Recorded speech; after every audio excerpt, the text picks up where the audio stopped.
Hello everyone, let's start with the mandibular fractures. So आज हम इस वीडियो में मैंडिबुलर फ्रैक्चर्स जो हैं वो सारे के सारे कंप्लीट करेंगे with the classification, with the definition, with the diagnosis, management. जो भी इस लेवल पे मैनेजमेंट है यूजी लेवल पे, वो सारी हम इसमें कवर करेंगे। So start with the fracture. तो सबसे पहले पता होना चाहिए कि what is fracture. So fracture क्या होता है? Basically this is the discontinuity of the bone, so that is called the fracture. और it also includes the hair line fractures.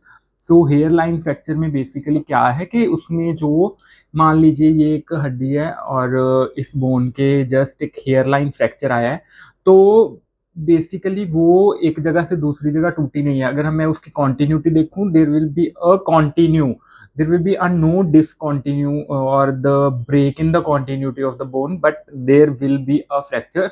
सो इसी के कारण जो हमारी फ्रैक्चर की जो डेफिनेशन है उसमें हम स्पेशली बोलते हैं it also includes the hair line fracture. Let's talk और written write the definition. So what is fracture? Fracture is the discontinuity of the bone. So fracture is the structural break in the normal continuity of bone, and it also includes the hairline, includes the hairline fracture. So this is the definition. Next is the basis of the classification. Basically जो हमारे mandible है उसके जो different different types of parts हैं वो अलग अलग जगह पे कहीं पे भी टूट सकता है, तो इसलिए उसकी जो क्लासिफिकेशन है वो भी ऐसे ही बनाई गई है। सो जो हमारी बेसिस ऑफ द क्लासिफिकेशन का क्या मतलब है कि जो हमारी क्लासिफिकेशन है उसका बेस क्या है, वो किस हिसाब से बनाई गई है। So there will be a two types of classification जो हम इस वीडियो में कवर करने वाले हैं, which is very important for the third year students. So basis of the classification में क्या है बेटा? सबसे पहले है on the basis of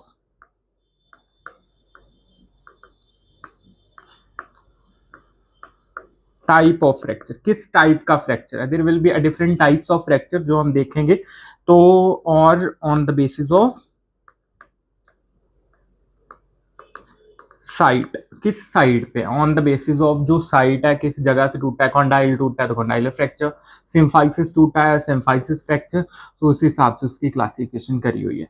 इसके अलावा भी हम जो है एक और क्लासिफिकेशन करने वाले हैं, that is Natvig and Dingman की classification. That is very very important for the fourth year students और as well as for the third year. So let's start with the first. On the basis of the type of the fracture, there will be a there will be a four types of fractures. So बेटा अगर मैं ऐसे बनाऊंगा तो थोड़ा सा जगह ज्यादा घिर जाएगी, इसलिए चलो थोड़ा सा ऐसे बनाते हैं। So first fracture is the simple fracture. Simple fracture में क्या होता है? मान लीजिए दिस इज द हमारा मैंडिबल, दिस इज मैंडिबल। अब मैंडिबल में यहां पे हमारी फ्रैक्चर हो गया, लीजिए ये फ्रैक्चर है, बट दिस इज नॉट। पहली बात तो एक तरह का ये क्या है? It is a kind of a hair line fracture. So कहीं पे भी हो सकता है, ऑन कोरोनॉइड पे हो सकता है, रेमस पे हो सकता है, any part edentulous body of the जो एल्वियोलर प्रोसेस है वहां पे हो सकता है। सो ये कहीं पे भी हो सकता है और it is a simple type of fracture. So it includes only a closed linear fracture. So closed linear fracture, closed linear fracture of the condyle, कहीं पे भी किसी जगह को हो सकता है। नेक्स्ट हमारा होएगा सेकंड। सेकंड है बेटा कंपाउंड फ्रैक्चर। कंपाउंड फ्रैक्चर में क्या है? देखिए डायग्राम बनाएंगे पहले। हमारे जो है दिस इज द मैंडिबल। अब हमारा जो है फ्रैक्चर लाइन कैसी है वो यहाँ से ऐसे स्टार्ट हुई है और ओरल म्यूकोजा में उसकी ओपनिंग है। इसमें क्या था, this is the closed linear fracture, closed है, ऐसे मुंह में नहीं पता चलेगा कि उसको किसी तरीके की इंजरी हुई है जब तक हम उसका रेडियोग्राफ वगैरह या उसका किसी भी तरीके से डायग्नोसिस नहीं कर पा रहे। लेकिन इसमें क्या है, इसमें हमारा जो फ्रैक्चर है वो बाहर एक्सपोज्ड होगा। सो बेटा इसमें क्या है, it is the fracture of the tooth bearing portion of the mandible into the mouth via the periodontal membrane. मतलब कि जब मेरे जो ये हड्डी है इसके साथ जो दांत है, दांत के साथ ही, अब मान लीजिए डेंचुलस एरिया है कोई, चलो ऐसे बनाते हैं,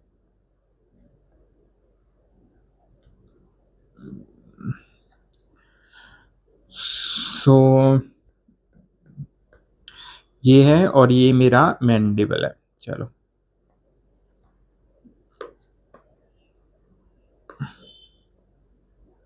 ऐसे ही है, ये मैंडिबल है। अगर फ्रैक्चर मेरा फ्रैक्चर लाइन यहाँ से बेटा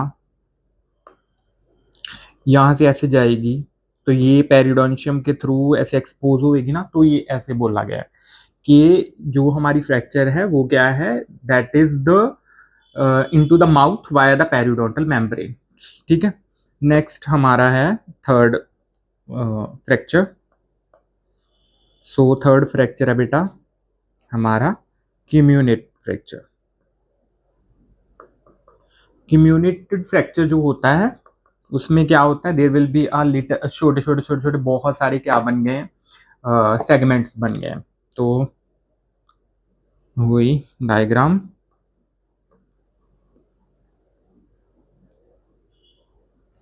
ठीक है बेटा। और जो ये फ्रैक्चर नहीं है, गलत मत समझना, डायग्राम ये ऐसी बन रही है। ठीक है, सो अब फ्रैक्चर क्या है हमारा, जो फ्रैक्चर है वो ऐसे है, बहुत सारे उसके, ये देखो ये अलग से टुकड़ा बन गया है, ये अलग से बन गया है, ये अलग से बन गया, तो बहुत सारे जब कम्युनिकेटेड, मतलब there will be a lot of the tiny particles of the bone. So इसमें क्या हो रहा है, usually a compound fracture characterized by the fragmentation of the bone.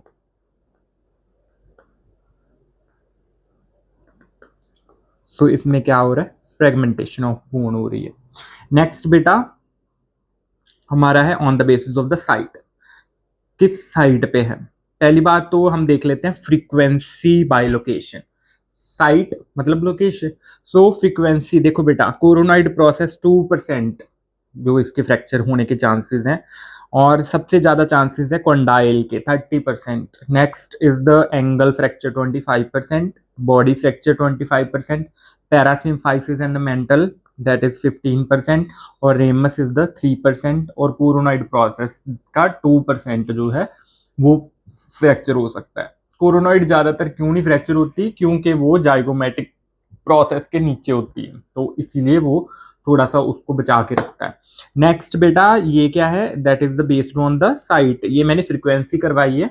इसकी साइट के बेसिस पे कैसे कर सकते हैं, वही कि जो जो भी साइट होती है हमारी वो सारी इसमें आ जाएगी। तो सबसे पहला है डेंटो एल्वियोलर फ्रैक्चर हो सकता है। डेंटो एल्वियोलर फ्रैक्चर मतलब ये वाला, इस वाले एरिया का, जिस जो इतनी इतनी एरिया होता है जो हमारा टूथ बियरिंग होता है, वो होता है हमारा एल्वियोलर बोन। सो ये जो एल्वियोलर बोन का फ्रैक्चर है उसको बोलते हैं dento alveolar fracture. Next is the condylar fracture, next is the coronoid fracture.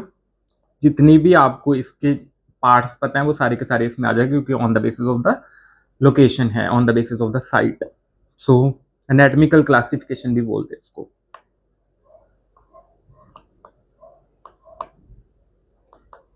Anatomical classification, so coronoid हो गया, रेमस हो गया, एंगल हो गया, जितना भी है आपको पता है, बॉडी हो गई उसका, पैरासिम्फाइसिस हो गया और सिम्फाइसिस हो गया। ठीक है बेटा, ये सारे हैं, that is the on the basis of the site.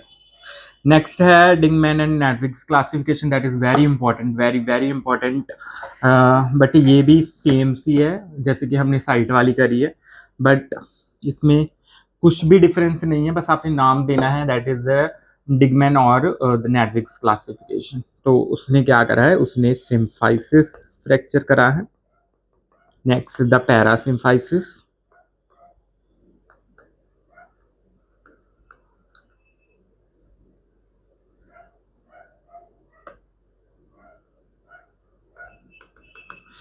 Body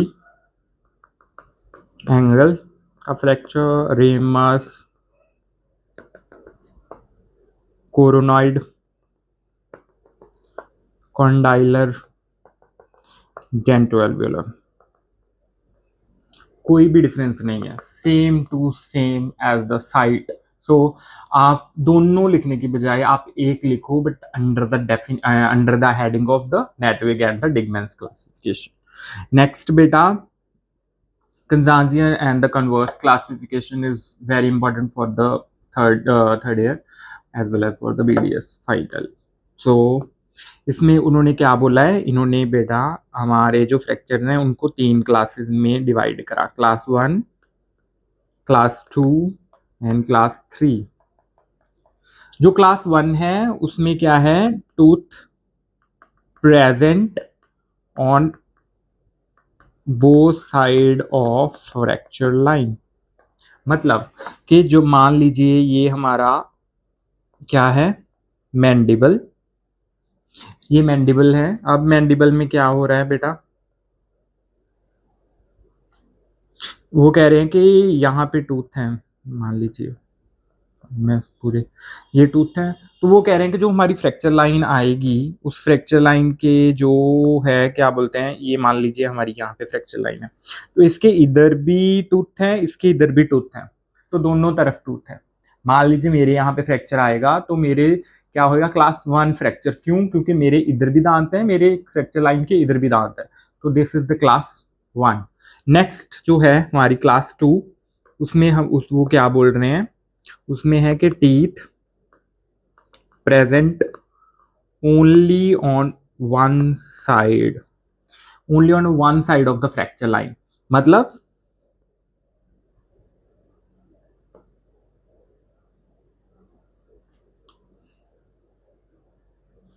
मान लीजिए पेशेंट के यहाँ पे वो है, टीथ है, एक साइड के टीथ है नहीं है, तो उसमें क्या होएगा, जो फ्रैक्चर लाइन है मान लीजिए यहाँ पे फ्रैक्चर लाइन है,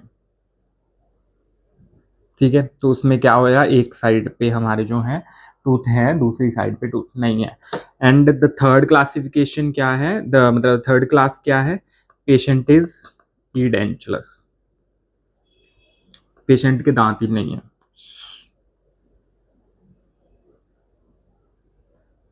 सो पेशेंट इज ईडेंचुलस, सो उसके कहीं पे भी फ्रैक्चर हो सकता है, ठीक है बेटा, तो ये fracture. So this is the Kazanjian's और द कन्वर्स क्लासिफिकेशन, इंपॉर्टेंट है बहुत ही। Next is the clinical feature बेटा, और क्लिनिकल फीचर में सबसे पहले आप देखो, this is the Coleman sign. So Coleman sign क्या होता है बेसिकली, सो कोलमैन साइन ये आपने याद रखना है कि जब भी मैंडिबुलर फ्रैक्चर होता है, हमेशा नहीं बट मोस्टली जब भी मैंडिबुलर फ्रैक्चर होता है, तो जो फ्लोर ऑफ द माउथ में जो ब्लीडिंग की वजह से जो हीमेटोमा बनता है उसको बोलते हैं कोलमैन साइन। सो ये आप देख सकते हो इस डायग्राम में कि डायग्राम सॉरी पिक्चर में, कि ये जो फ्लोर ऑफ द माउथ और ये टंग है, टंग के नीचे जो फ्लोर ऑफ द माउथ है, ventral side of the tongue, उसमें क्या हो रहा है, उसमें जो है हीमेटोमा बन गया है, और this is the basically the Coleman sign. Next और क्या क्या हमें इसमें दिख सकता है बेटा, इसमें जो हमें और चीजें दिखेंगी क्लास, तो स्वेलिंग आएगी ऑब्वियस, अगर किसी पेशेंट का फ्रैक्चर हो जाएगा तो उसकी स्वेलिंग हो जाएगी, स्वेलिंग, और क्या होएगा, पेन होएगा बेटा, ड्रूलिंग होएगी, मुंह अच्छे से बंद नहीं कर पाएगा, सो क्या होएगा, limitation in mouth opening, mouth भी ओपन नहीं कर पाएगा, कई कई केस में बंद नहीं कर पाता, और एकाइमोसिस। नेक्स्ट बेटा bony discontinuity,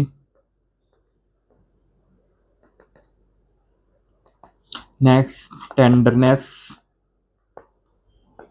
sometimes bleeding from the mouth. These all are the clinical features of the mandibular fracture. So next है बेटा इन्वेस्टिगेशंस में कुछ नहीं है, आप ध्यान से देखो कि जो भी हमारा जो मैंडिबुलर फ्रैक्चर होते हैं वो entirely diagnosed on the radiograph. So इसमें क्या है, रेडियोग्राफी जो है वो बहुत ही ज़्यादा इम्पॉर्टेंट है. अगर रेडियोग्राफ आप कर रहे हो, मतलब मैंडिबुलर फ्रैक्चर को आप अगर देख रहे हो तो उसमें रेडियोग्राफी करनी ही करनी है. तो रेडियोग्राफी में भी अलग अलग चीज़ें आ सकती हैं. ओपीजी जैसे कि आप इसमें देख रहे हो, 2 ओपीजी दिखाए हुए हैं. देयर विल बी अ सीटी, जैसे आप इसमें देख रहे हो ये सीटी दिखाया हुआ है. तो सबसे पहले इस वाले ओपीजी में हम ढूंढ रहे हैं कि कौन सा है, मतलब कहाँ पे है. सो आप देख सकते हो ये वाला एरिया देखो, इसमें क्या है, फ्रैक्चर दिख रहा है. तो अकॉर्डिंग टू द साइट ये कौन सा बन रहा है, ramus of the mandible. So ramus area है, तो रेमस एरिया, तो ramus of the mandible. Next बेटा, अगर मैं उस दूसरी क्लासिफिकेशन देखूं on the basis of the Kazanjian's के क्लास 1 2 3, तो आप देखिए फ्रैक्चर लाइन के एक साइड इसका क्या है, टूथ है, दूसरी साइड टूथ नहीं है. So it is a class 2. Next बेटा इसमें देख, और दूसरी बात, अगर हम इसको टाइप ऑफ फ्रैक्चर देखें तो एक लीनियर फ्रैक्चर है, तो it is a simple type of fracture.